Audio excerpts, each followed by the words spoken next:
He sent me only one.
I'd like to begin by asking Dr. Salomon to please come up and say a short Kapitel Tehillim.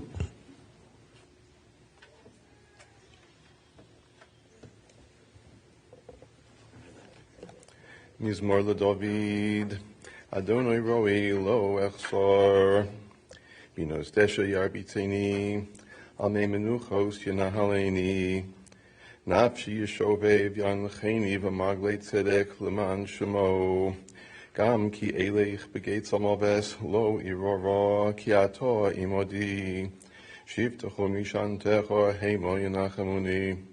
Taroch lefonai shulchan neged sororoi.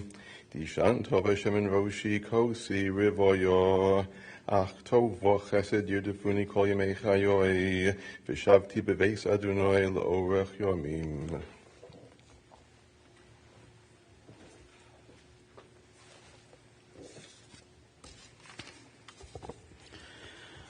So we're here today to pay our Kavod Achron to a beloved sister, mother, grandmother, great-grandmother, and friend.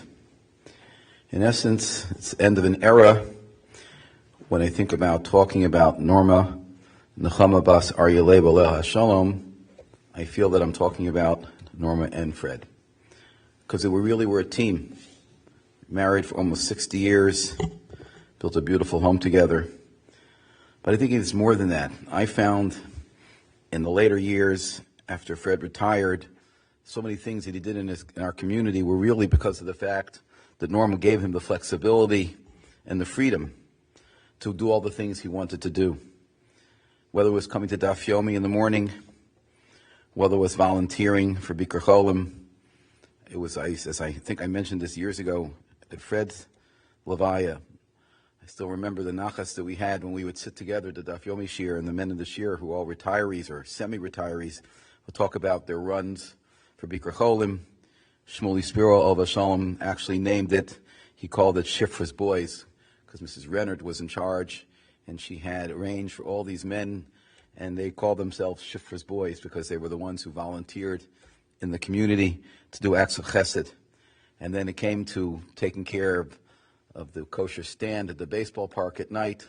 That was his love. He loved doing that as well. He really loved to be out with the community. And Norma took tremendous nachas. She enjoyed it. She enjoyed him having this opportunity to do that in the community. I was thinking of the pasuk that we say in Eishes Chayil that we sing every Friday night, Noda Basharim Bala B'Shifto Im Zikne Aretz. And I really think it applied to Norma. She took comfort. She loved to come to shul. She loved to be involved. But she took nachas in the fact that her husband was involved in the community in so many things, in learning, helping out the minyan in shul, whether it be doing acts of chesed, bikur cholim, or other things, helping out the community, having a kosher stand. And if he wasn't doing that, then he was drying off the seats so people could sit down. He enjoyed all those things. He enjoyed it, and she took nachas, staying back at home, but she was very comfortable in what she did, and enjoying him do it as well. Norma loved her family, her children, her grandchildren, her great-grandchildren, took much nachas from all of them, and always there was a twinkle in her eye when you talked about her family to her. There was tremendous love that they had for her and that she had for them. But I just want to take a moment to speak about what I saw, which I think was just unreal, unprecedented, if that's the right word to use, the kibbut av v'aim that she received from both Lisa and Maurice was off the charts. The dedication that they had for her.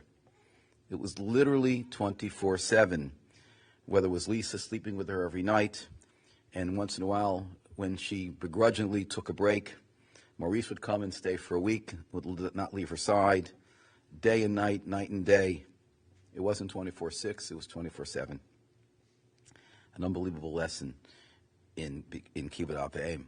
But again, they were reciprocating the love, the devotion, the dedication she had for them. This was like, by them, this is like Pasha. Of course, this is what you do for your mother, and how could they not do this for someone as special and as loving as Norma was? Norma was also someone that we would label, I would say, was low maintenance. She was very satisfied. She was very happy. She was Samech B'Chalka. In her later years, she could not see. She was blind. But you never sensed that when you talked to her. She was always upbeat. She was always very positive. Even I visited her not that long ago in the hospital, and she was weak. But, when she had someone come to see her, she perked up.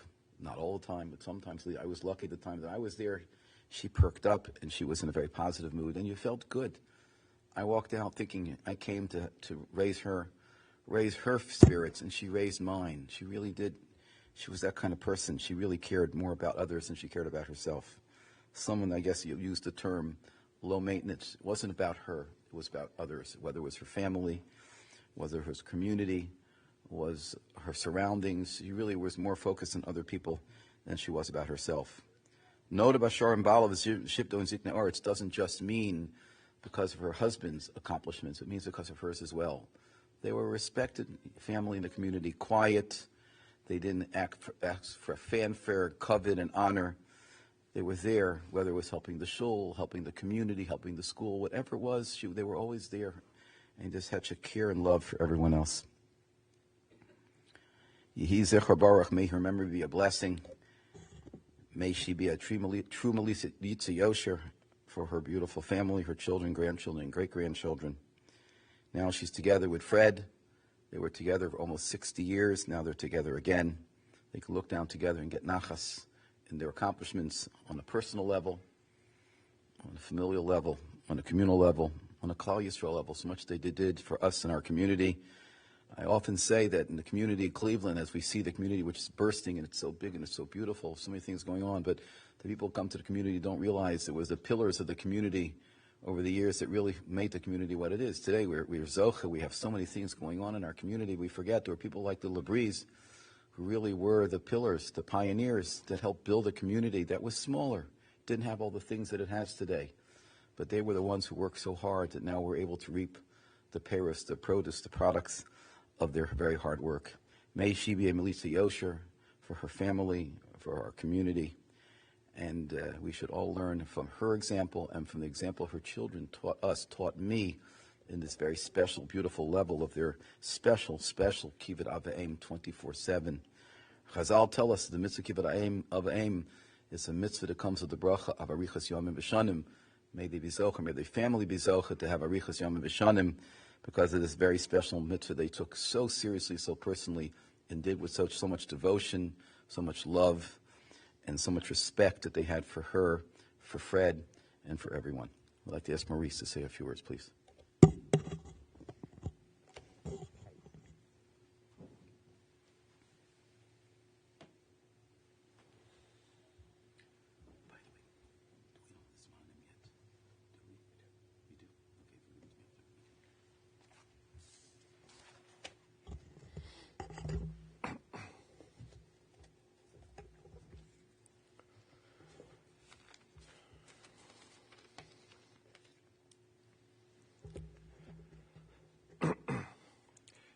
So I thank you, Rabbi Bernstein. So I'm going to speak really on behalf of myself and Lisa. And I start off that we acknowledge that we're Yisomim, which our father, he was nifter almost 6 years ago, Simchas Torah, and now, the most basic relationship a person has with their mother, the fundamental relationship of that nurturing, loving, lifelong relationship that a mother. And we've lost her, and we have a deep feeling of loneliness as the world changes when you reach this stage. And the way things worked out, Baruch Hashem, this past Shabbos, she was in Nifteris early Friday morning, worked out that Shabbos, we had family was coming in to visit. Some made it before she was Nifteris, some did not. But we spent Shabbos with most of my family, with many of Lisa's family. We spent it together this past Shabbos. So it sort of evolved that the children, had many things to say. And what I'm going to do, instead of me speaking and repeating things, they have something that they want to say, which I'll share. And then there are things that they're not aware of, or give a little bit more perspective on my mother's whole life. I'll conclude with that. But so the first thing is my four daughters, Michal, Meira, Abigail, and Adina. They have a letter that they wanted me to read, which I will read and this is their perspective, and many of these things are what we all share.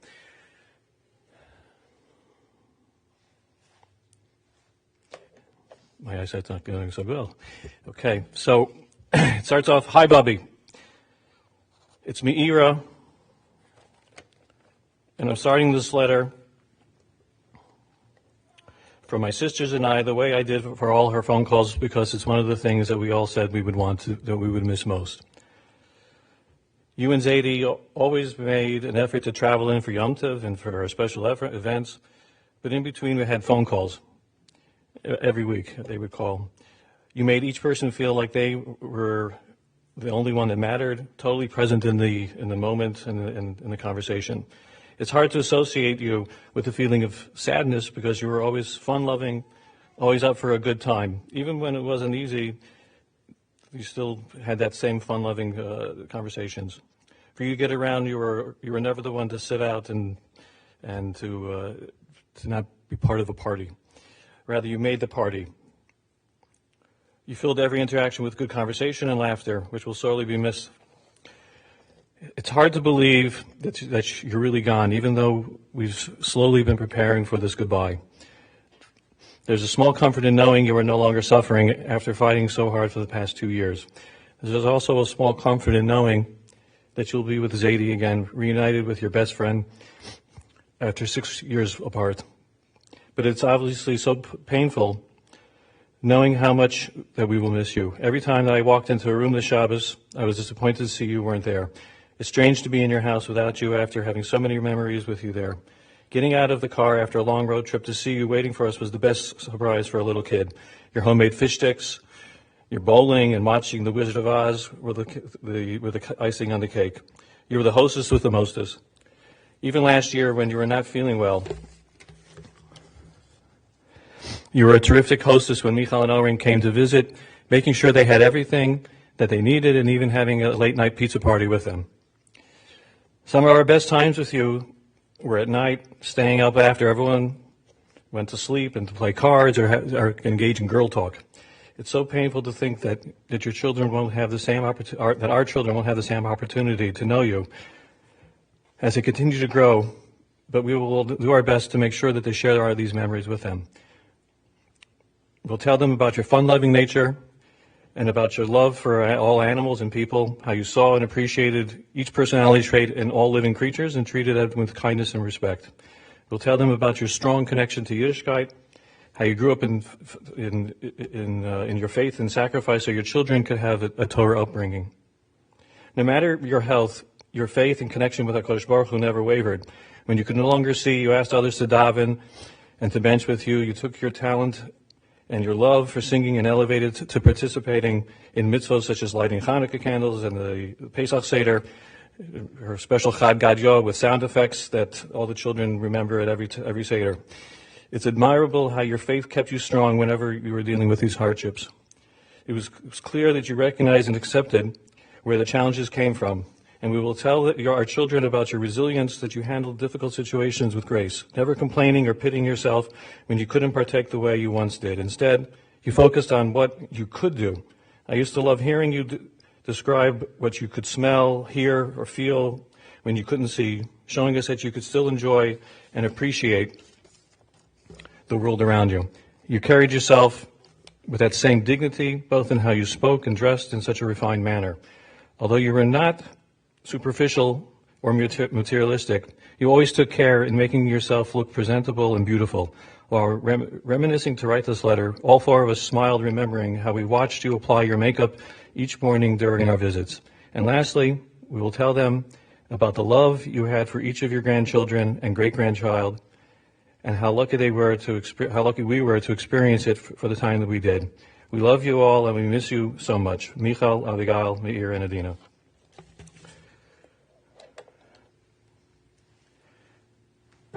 So, a person's life really could be divided into various tekufos, periods of time. And obviously here in Cleveland, but there's a lot more. 90 years almost is a long time. And just to share a little bit of that, her whole life, that maybe people didn't know. So the first tekufa was before my father, before Melissa and I, and obviously I don't know all that much about it, but she was the only daughter of 3 children. Her older brother, Alan, Olav Shalom, who's married to Lee, who also just passed away recently at 92, and her younger brother, Joel, who's watching. He wasn't able to travel, and his wife, Margie. She was born in New York. They moved to Belmar. They moved to Allentown, where she graduated high school, came back to New York to work, and then she met my father. So that's the first tekufa. Again, we weren't there to know a lot of the details, only what we heard. The second tekufa was with my father.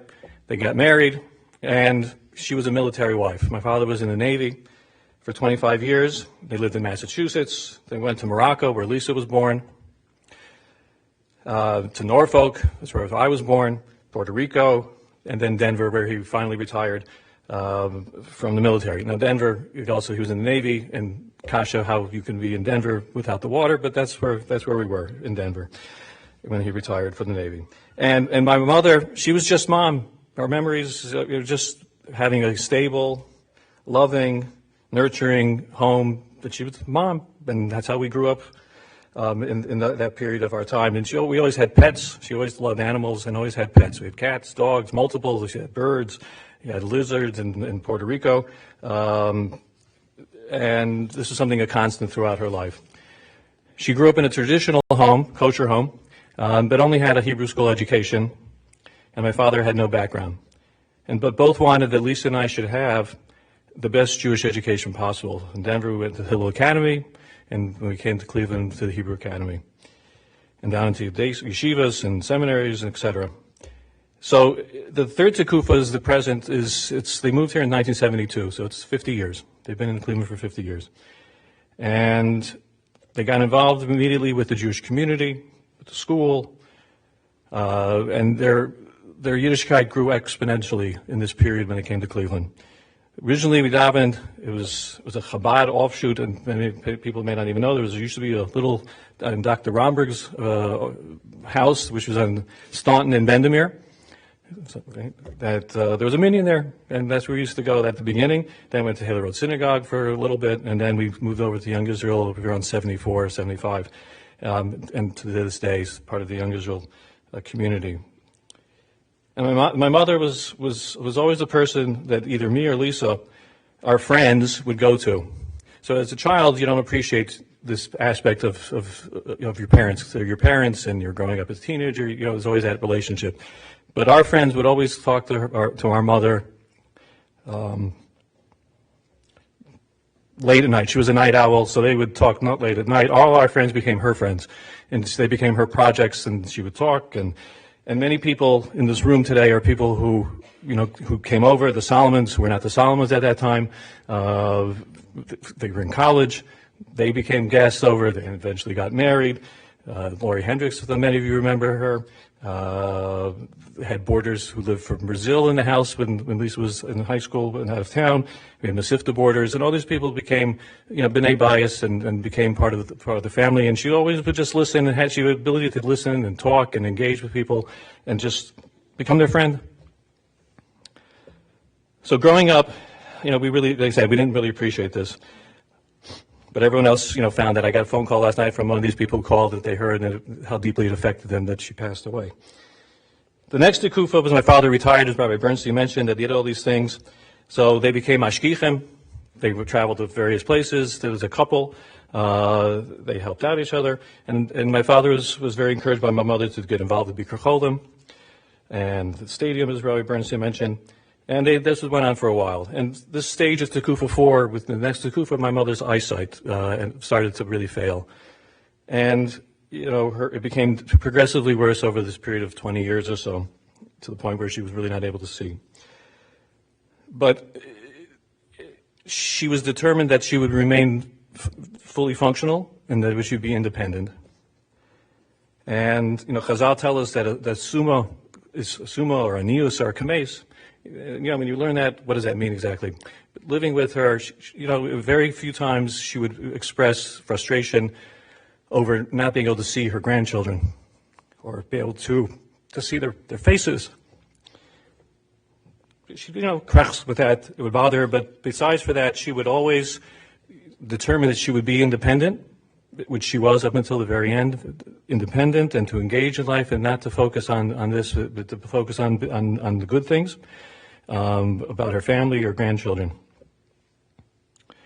And she lived independently up until the last 18 months. And Lisa and I, looking back, as the roles changed and we became the caregivers and she lost this independence, which is very difficult for her at this early stage. We were just mind-boggling how she managed to take care of her health and the details of all these things. She still had 4 cats when she was blind, and after my father passed away, she was living alone, and still, she would not let us do things other than Lisa to shop and me to take care of the finances and the whatever paperwork. But everything else, she just wanted to take care of herself, and she did. It was amazing to how someone could manage this until you actually see what we saw when we had to take over her care. And the sixth Kufa, I would call, as my father was Nifter. And that's, again, 6 years ago. And again, she was, as I said, determined to live independently up until really almost 2 years ago. And 2 years ago, I want to mention as a side, in that period, the little Lisa would take her to the doctors, or people who would help, and if they're here, I may leaving people out. The only people I can remember, Sandy Gold was very, very helpful for taking her to the doctors, and Levy Manis. And if I forget other people, I apologize, but she would tell me those names a lot about people taking to the doctors. And then she would be by herself and go take care of her medical needs. They just needed a ride. So, and this period up to 2 years ago, I call it the COVID period, 2.5 years ago, and it was a profound isolation for her. Before, she would go to Gila, and she would go to music, and to go to this activity, and be picked up, and all these things that stopped. And it became very difficult that she had to be isolated. But she, again, never complained, but looking back, it was a profound difficulty for her to be so isolated because she was such a social person. And she fell around 2 years ago at Sukkot, and she broke her wrist. And this was the beginning of this long stretch. She broke her rib, ended up in the hospital. Sachakol, probably 8 or 10 hospitalizations for a long time, extended periods of time, ICU trips. And she kept, survived. Her doctor just the other day told me he didn't believe that she was going to survive a number of these. So he would say, "Never, I'm not going to give up on her." I'm not going to tell you, because every time that he thought it would be, wouldn't survive it, she survived. She never had COVID, but she presented clinically, and she survived that in early January of 2020. And she came home, and that's when we started to have AIDS. And who she was masking finally that we could have an AIDS. She fought us before that she wouldn't have it, and eventually it deteriorated that she needed 24-hour AIDS, and it was totally bedridden. But in this period we witnessed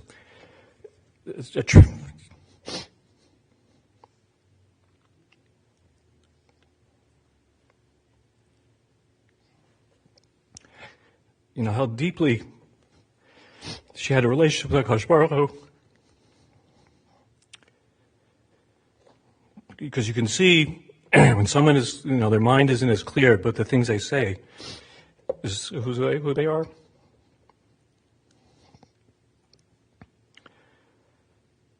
And she would give these long brachos to me, to Lisa, on that phone.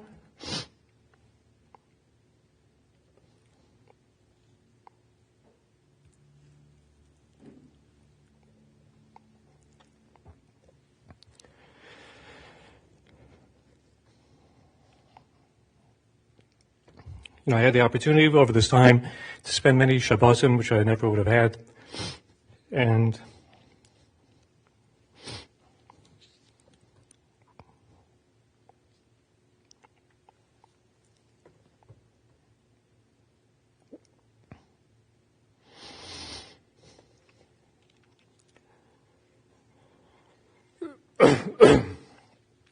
she would light Shabbos candles. So, she always lit Shabbos candles, and she would, take the time, and it was always this secret thing as a child growing up, standing there and waving her hands and putting, watch it and never think about it. But as she got older, she wasn't aware. I would listen to what she was saying.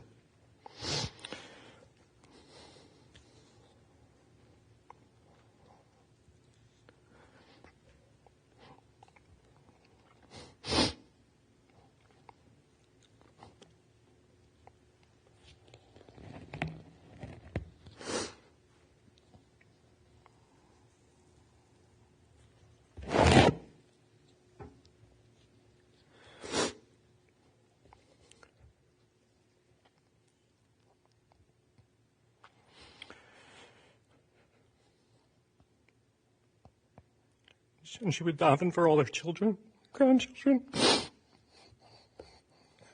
But mostly, she would thank Hashem for everything that she had.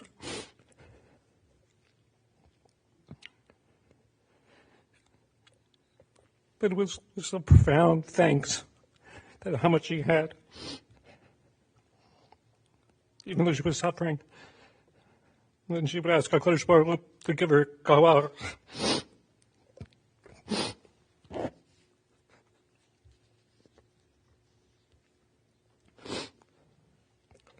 To accept.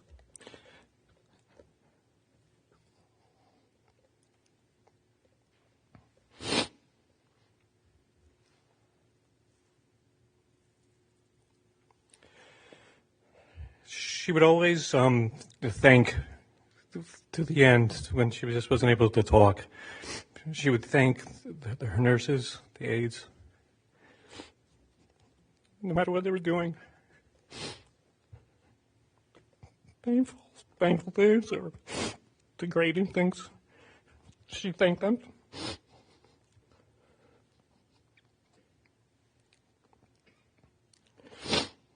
You know, the nurses would tell me that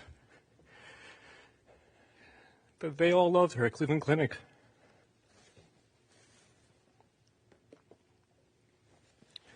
She was cute, Miss Norma, because she would smile at them and kibitz with them, even though she was suffering.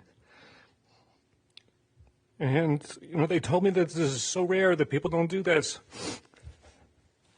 They don't get thanked. Just always thank you, thank you, thank you.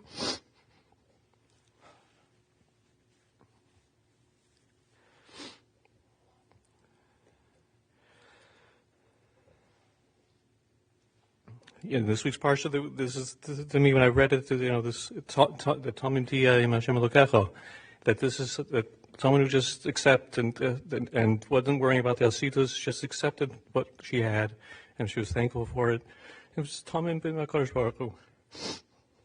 At the end of this week's parsha, we talked about the Eglah Rufa, which is the calf that's done when a maze a person is found in between cities and who passed away, and the Chachamim were the closest city. They go out and they measure and they say that Yodenu lo shofchu es dam hazeh, that our hands didn't spill this blood. So Rashi asks, how could it be that we think that they were shofik damim, that they killed the person, but rather that we didn't see the person and we didn't do everything to malal for him and take care of the person when they left our midst. I think, again, I speak on behalf of Lisa on this. I truly believe that we gave everything possible to our mother for physically and for her comfort needs in this period of time. But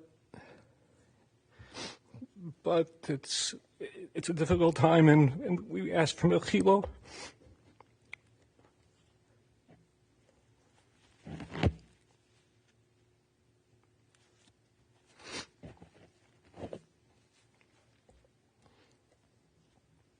And maybe we didn't give you the kavod or just the kavod that you deserved, and this degrading and difficult type of things that we had to be involved with that somehow would not derech eretz or pchiyus kavod.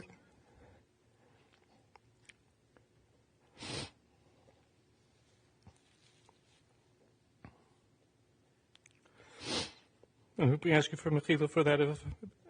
You just told me 2 weeks ago we were talking. In the last conversation, you kept saying over and over how she thanked us for taking care of her.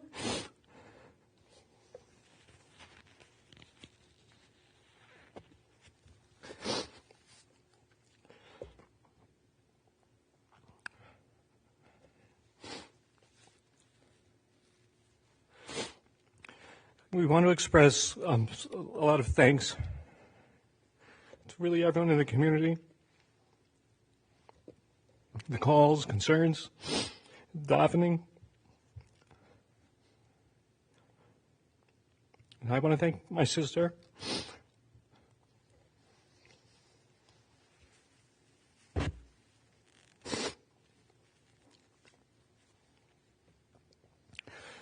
you had to carry the brunt of the day-to-day activities. I helped as much as I could, coming in, the background, finances, or papers, whatever. But you were the one that lived day in, day out with taking care of her. The tremendous listening you will have for this. From both Lisa and I, we want to thank our families. It was difficult for them, never being sure when we would be available, when we had to stop what we're doing, disappear.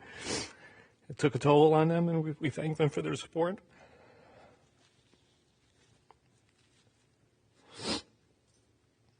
And we thank my wife, Rena.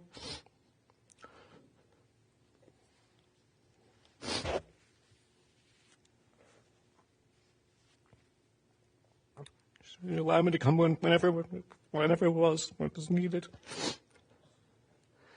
And she learned this from her parents, that just have to do what has to be done. But it was still very difficult for her, and we thank you for allowing us to do this.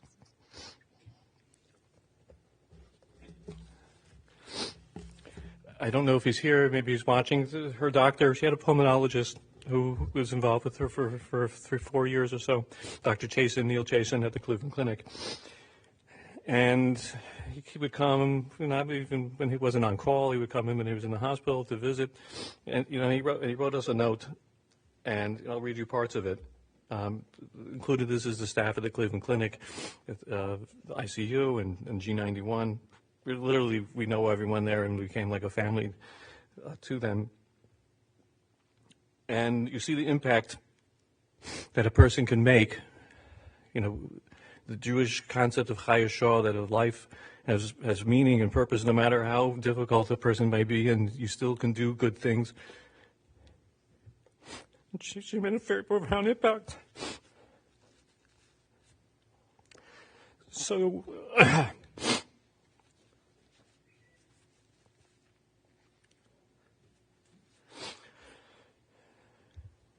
Dr. Chasen wrote, Lisa and Maurice, there are times in everyone's life when they meet someone who allows them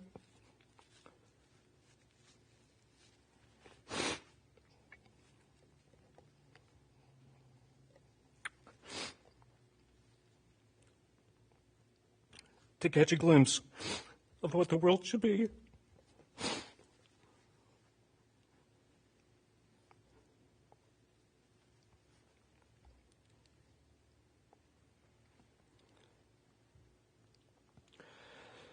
Your family and the care of your mother and the willingness to let me be a tiny piece of that was and to your beautiful family, is a true blessing.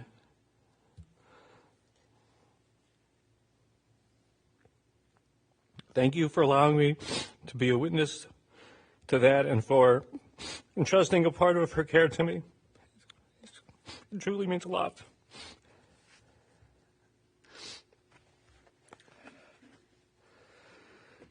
We want to thank, also I see that one of her aides is here, Celicia. She had a group of aides who took care of her day and night. Celicia lived there for the longest, and Stacy, and Shanette, and Beverly, and Mrs. Renner for arranging all of this, and Evie Davis for arranging the background, some of the medical. We thank you. We really, we were nervous how this would work out, and it was really the best care what we could ask for of in the house for these difficult periods of time. I want to thank Rabbi Bernstein and Rabbi Hirschfeld. We call them at all various hours and ask Shilohs and talk to them, and they're always available to deal with these questions that come up on a constant basis. And the Bikur Cholim of Cleveland, my father worked, didn't work for them, but it would have been impossible for me to have been in the hospital day and night without, I would starve. So they were there to take care of all these needs, just make a phone call or a text, and then that was it. So we thank them for all their assistance. Bila lamavas anetzach umacha Hashem lakim dimo mi'al kol panim v'cherpa zamu yoser mi'al kol ha'oretz.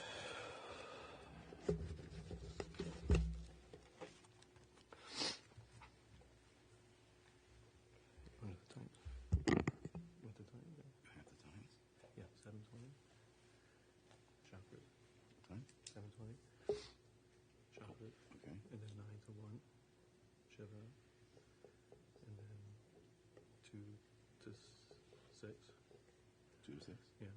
Mm-hmm. And then 7 till 10. And so that's 7:35. 7 to 10. And then 7:45. Yes, Rabbi Levovitz, please share a few words. Rabbi Levovitz.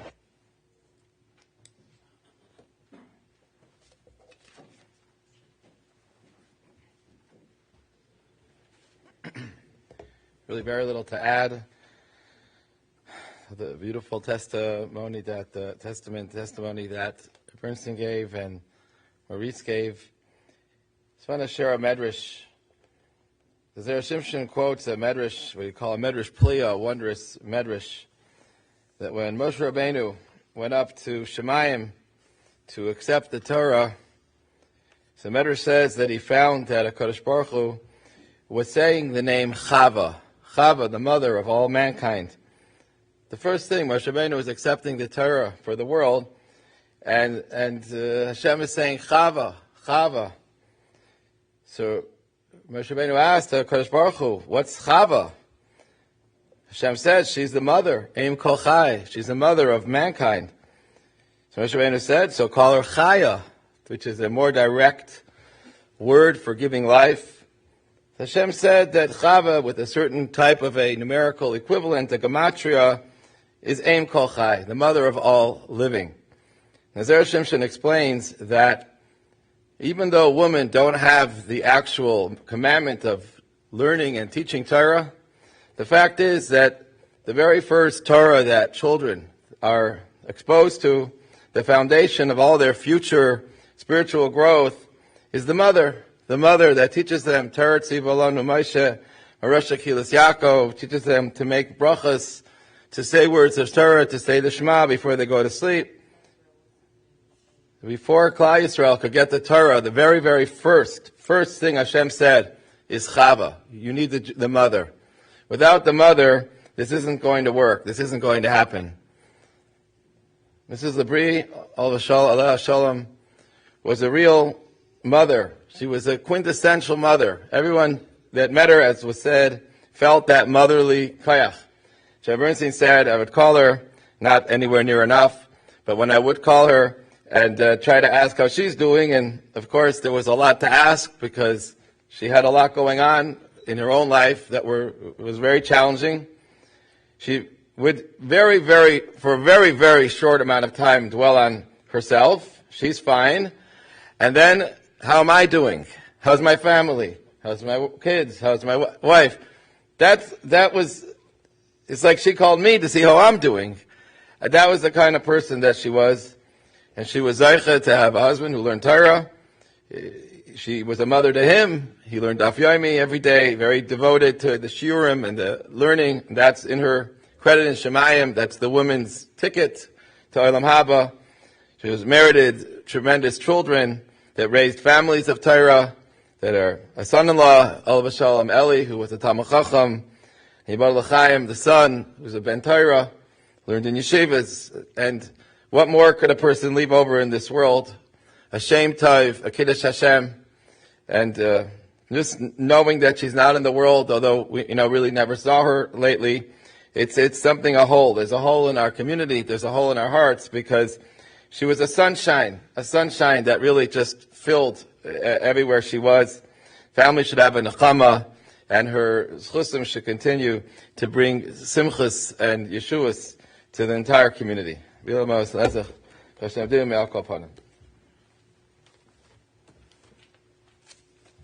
Norma LaBrie, her grandson.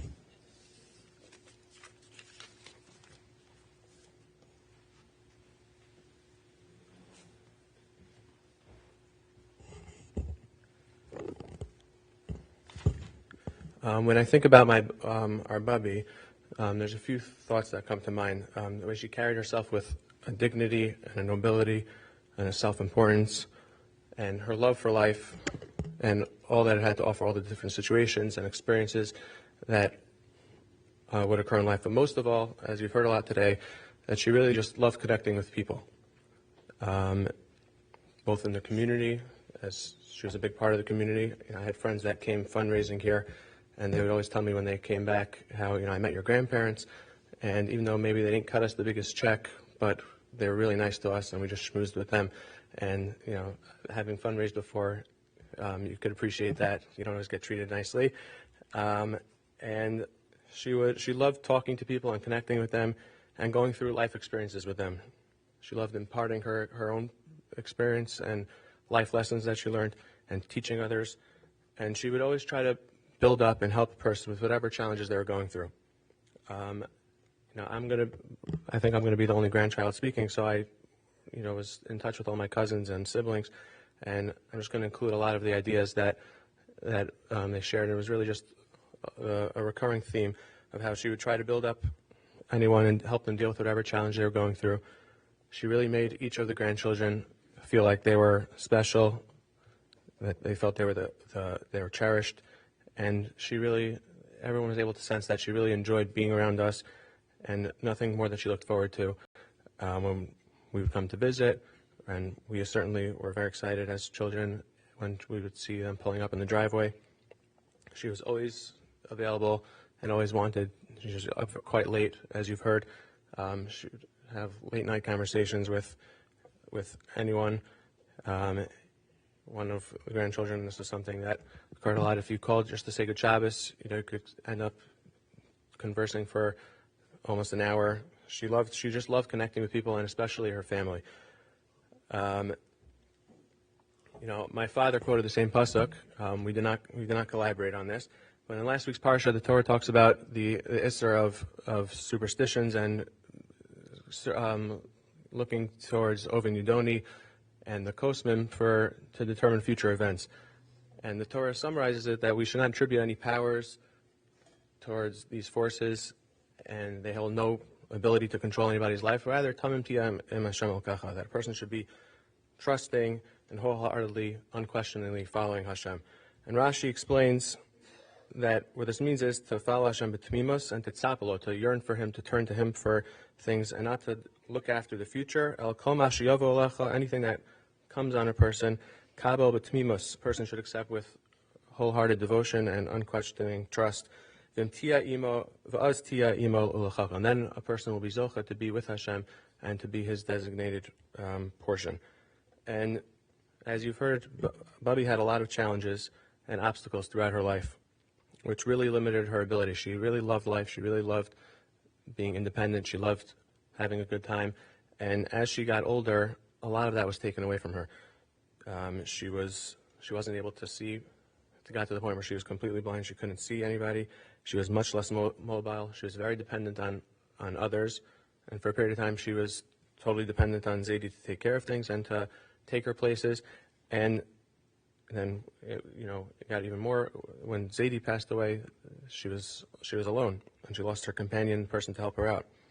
And yet she always remained upbeat and positive, no matter what she was going through. I don't remember her complaining once. My sister said that the most she ever heard her say was, "It's okay, I've been better." That was the most that she ever complained. And whenever you'd call her, she would ask about how you were doing. And despite all her challenges, she tried to maximize and live life and enjoy it to the maximum, given whatever circumstances that she was given. And as things got worse, I noticed more and more that she would talk about Hashem more. And I just over the phone, I was able to sense like there was a tremendous gratitude for what she was able to have, and not looking at what she didn't have, but really just focused on what she did have. And we all have things. It was a tremendous lesson because we all have things in life that don't go as planned. And she really had a lot less than many of us have. She couldn't see. She couldn't really go anywhere. And she was so grateful for the fact that she was still alive, the fact that she had the health that she had, and that she would be able to share the times that she had. And she was hopeful, and she would always end with a tefillah that she could continue. And she really just, she placed her trust in Hashem that He's going to do what's best for her, and whatever He does is going to be right. And you could sense that. And that's really what the pasuk's talking about. And as she goes up and she's reunited with Zadie, hopefully she could tell Hashem that she accepted all the Yisur Me'ava, and that she always looked to Him to help her, and she should be zocha to be with Hashem and to be His chelik. Melcha Hashem Demo Welcome upon him.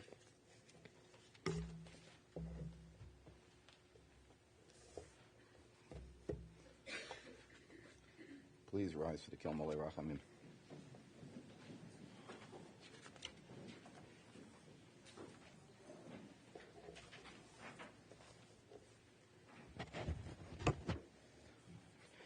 El Malei Rachamim, Shochein B'Ameromim, Hamitzei Menucha Nechona, Al Kanfei HaShechina, B'Ma'alos Kedoshim Utarim Gezor Rakim Asirim, Es Nishmas Nechoma Bas Aryeh Leib, Sholcha L'Yolama, Ba'avur She'anu Mispalim Ad Askaras Nishmasa, Began Eden Tehei Menuchasa, Lochem Bal HaRachamim, Yasti Rabbi Seser Kanafav Liolamim, Bitzrar Achayim Es Nishmasa, Adonai Unachalasa, Sunuach V'Shalom Al Mishkava, V'Naimar, Amen. You may be seated. The burial will be at the Young Israel section of Mount Olive Cemetery. The Shiva will be observed at the LaBrie home, 3579 Severn Road. The schedule will be as follows. Mincha starting this evening will be at 7:35 p.m. Shachris will be at 7:20 a.m. The times for the Shiva hours will be 9 to 1, 2 to 6, and then 7 to 9. Obviously, this evening it won't start until the evening ones, and then Friday it'll also be until 4 p.m. Rabbi Maurice will be here through Thursday, and the Belize will be sitting Shiva at the home through Friday afternoon until 4 p.m.